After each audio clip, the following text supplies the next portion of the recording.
Welcome to Not Milk Never Milk. Subscribe if you're lactose intolerant. You start by preparing the essentials.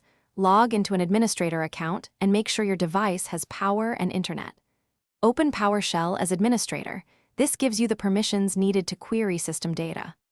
Once done, decide if you expect an OEM sticker key, a retail key, or a digital Microsoft account license.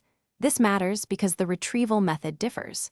Make sure to close unnecessary apps so commands run quickly, and keep a notepad ready to record any key strings you recover. You will now run targeted commands to extract the product key and status. In PowerShell, run getWMI object or WMIC Path Software Licensing Service, getOA3X original product key to try reading an embedded OEM key. Then use slmgr/DLI and slmgr/XBR to display license details and activation expiration. These tell you if the key is active or tied to hardware.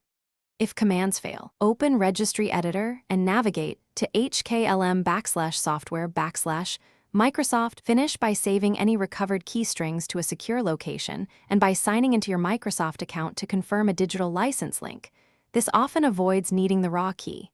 If you must decode digital product ID, use a trusted local script. Do not paste binary blobs online.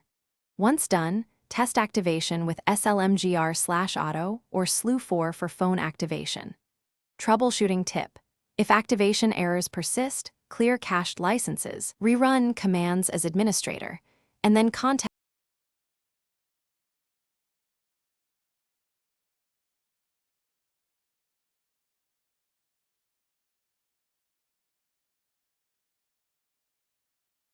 Thanks for watching. If this was helpful, leave a like and consider subscribing. See you next time.